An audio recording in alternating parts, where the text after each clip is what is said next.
네, 요즘 정치권 참 다사다난합니다. 전직 여야 의원 두 분 모시고 얘기 나눠보도록 하겠습니다. 네, 정호김 전 새누리당 의원, 전현희 전 새정치민주연합 두 의원 모셨습니다. 어서 오십시오. 안녕하세요.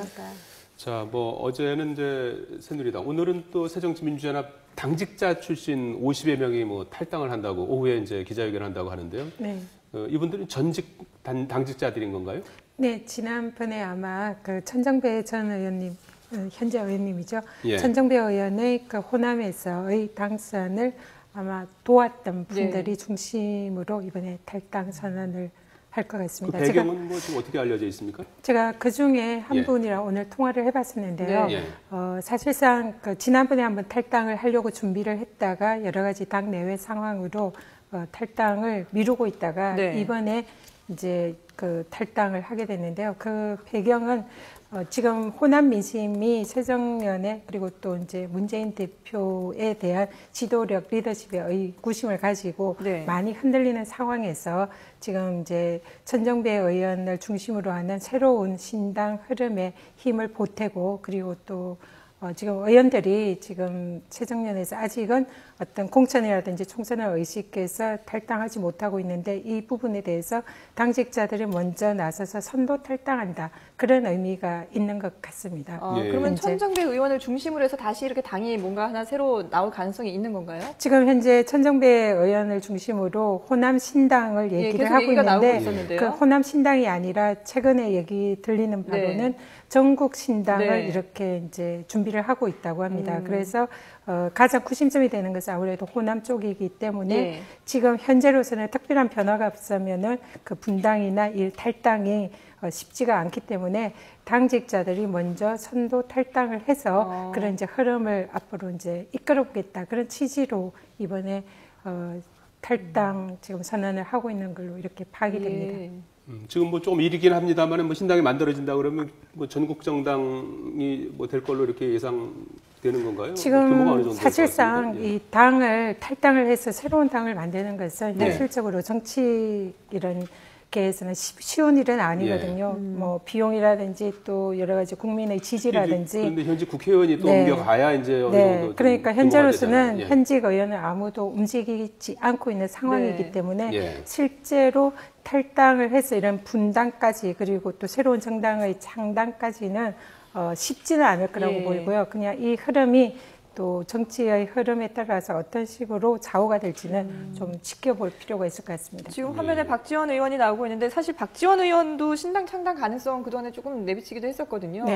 그럼 그 당내에서 어떤 계파 간의 어떤 이해관계에 따라서 나눠질 가능성도 충분히 있다고 봐야 되는 건가요? 지금 박지원 의원의 경우에는 지난번에 그 당내에서 분당의 4가지 흐름이 있다 이런 말씀을 지적을 하셨는데요. 박지원 의원 자체가 탈당을 하겠다 그런 취지는 아니시고 현재는 그런 당내 흐름이 있다라는 것을 지도부에 경고하고 당의 분열을 막기 위해서 어떤 이제 조치를 해야 된다라는 이런 취지로 말씀하셨는데 지금 현재로서는 탈당을 하지 않겠다는 입장이지만은 박지원 대표도 그 현재라는 방점을 두었고 앞으로는 어떻게 될지 모르겠다 이런 입장이고 지금 많은 의원들이 그런 입장으로 알고 있습니다. 지금 총선이 한 10개월 정도 남았지 않습니까? 어떻게 보세요? 야권의 어떤 신당 창당 가능성이 있다고 좀 보십니까, 정 의원님은? 네, 지금 전현희 의원께서도 그렇게 말씀을 하시지만 제가 만난 많은 새정치민주연합의 현직 전직 의원들께서 어떤 분들은 상당수가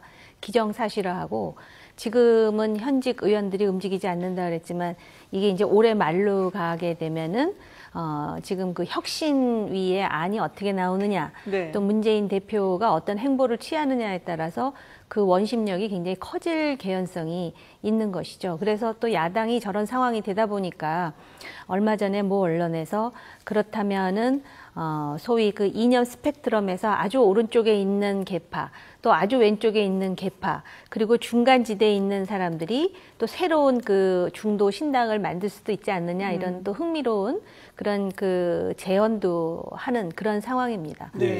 그게 여권을 포함하는 건가요? 그렇죠. 그러니까 아주 쉽게 말씀드리면 비노 비박 이렇게 그렇죠. 비노와 비박이 그 신당을 만들면 어떻겠느냐라는 아이디어 차원에서의 구상인데 두 분이 합칠 용인이 있어요. 근데 이게 이제 어떤 부분이 있냐면은요.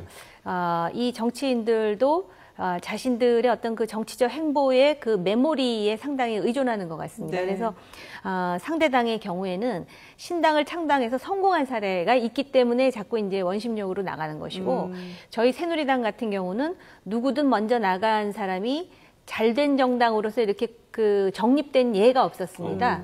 그러다 보니까는 그 오너십을 가지고 나갈 테면 상대가 나가야지라는 그런 생각도 있는 것이 아닌가. 그리고 저희 당의 경우는 산업화 세력, 또 민주화 세력, 그리고 21세기의 어떤 그 법치 세력 내지는 그 민주화가 공고화된 다음에 들어온 어떤 그런 젊은 그 지성을 대변하는 세력들이 있는데 네. 어떻게 보면 대한민국 정치사를 그대로 보여주는 부분이고 또 이것이 상호 이율 배반적이라기보다는 여전히 보완성이 있다고 보여지고요.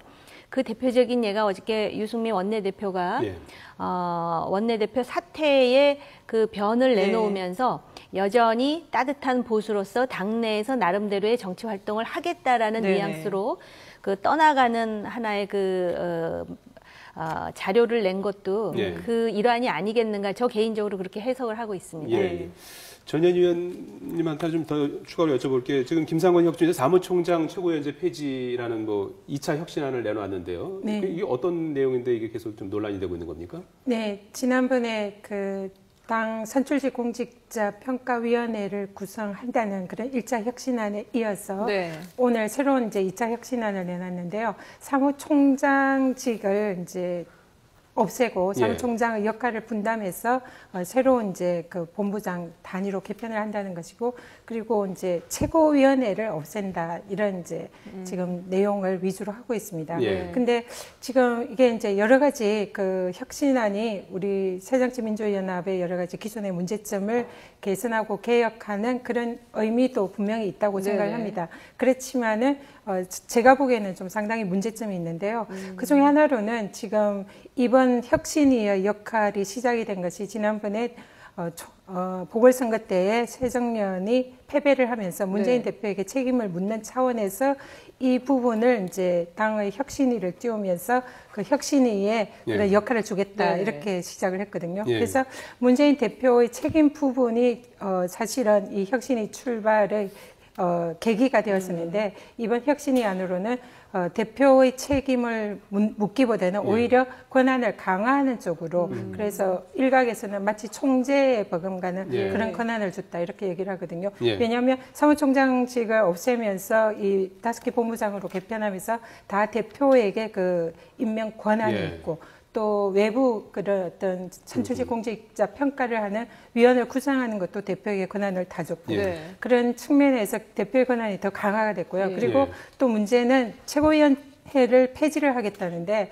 최고위원회가 기존에 사실상 견제와 균형을 가지고 대표의 권한을 이렇게 이제 견제하는 그런 역할을 했었거든요. 그리고 기존의 그 최고위원들이 이제 주로 당원들에 의해서 선출이 됐는데 그 상당히 그 선출 부분이 균형을 많이 가지고 있었습니다. 지역이라든지 또 연령이라든지 그런 부분에서. 근데 이런 부분을 이제 특별한 이유 없이 최고위원을 계파 갈등의 온상으로 지목을 하고 이렇게 해체를 한다는 것은 그런 견제와 균형을 그러면 대표의 권한을 견제하는 권한을 도대체 어디서 누가 할 것인가 이런 의문이 있고요. 무엇보다도 정당이라는 것은 당원들의 권리나 권한이 중심이 되면서 국민들의 그런 또 민심을 보살피는 이런 정당인데 그런 이번에 이제 혁신안에서는 사실상 당원들의 권리라든지 이런 부분이 고려가 전혀 되어 있지 않다는 측면에서 좀 문제점이 있는 것 같습니다. 흥미로운 현상은 사실 보궐선거 이후에 문재인 대표에 대한 그 책임론이 상당히 불거져 있었는데 그 일련의 상황 전개 예를 든다면은 메르스라든지 또는 국회법과 관련한 이러한 그 정치적 내지는 사회적 상황 전개가 문재인 대표의 책임론을 상당 부분 이렇게 희석시키고 부각되지 않게 만드는 요소가 돼가지고 예. 지금 이제 그 와중에 뭐 혁신이에요, 혁신 아니라든지 그래서 그 새정치민주연합 내부에서 어떤 긴장 지수가 지금은 잠복돼 있지만 언제든지 그렇군요. 불거져서 예. 폭발될 개연성을 보인다라는 거는 참 역설적인 것 같습니다. 여권 얘기를 네. 좀 해보죠. 예, 그 어제 유승민 원내대표가 이제 13일 동안 이제 우여곡절 그때 사퇴 발표를 했는데 발언이 두고두고 좀 화제가 되고 있어요. 우선 발언 내용을 잠깐 좀 들어보시죠. 평소 같았으면 진작 던졌을 원내대표 자리를 끝내 던지지 않았던 것은 제가 지키고 싶었던 가치가 있었기 때문입니다. 그것은 법과 원칙 그리고 정의입니다. 저희 정치 생명을 걸고 대한민국은 민주공화국임을 천명한 우리 헌법 1조 1항의 지엄한 가치를 지키고 싶었습니다. 두 분은 뭐 전 여야 의원으로서 이번 사태 어떻게 보셨습니까, 정 의원님? 저는 이것이 우리나라의 그 현대 정당 정치의 한계를 보여주면서 예. 또 진화의 과정이라고 저 스스로에게 좀 자기 최면 비슷한 걸 하고 싶다는 생각이 드는 게요. 예. 네.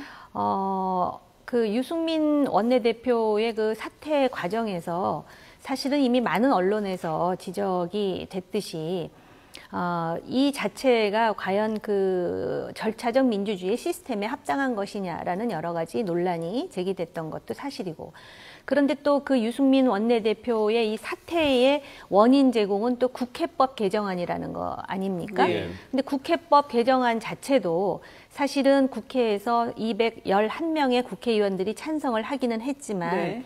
위헌적 요소와 관련한 논란이 또 있었던 것도 사실이고요. 예. 또 그 원인을 들어가 보면은 국회 선진화법이라든지 또 공무원 연금법이라든지 마치 또 고구마 이렇게 뿌리를 예. 끄집어내듯이 많은 그 요소들이 나오는데요.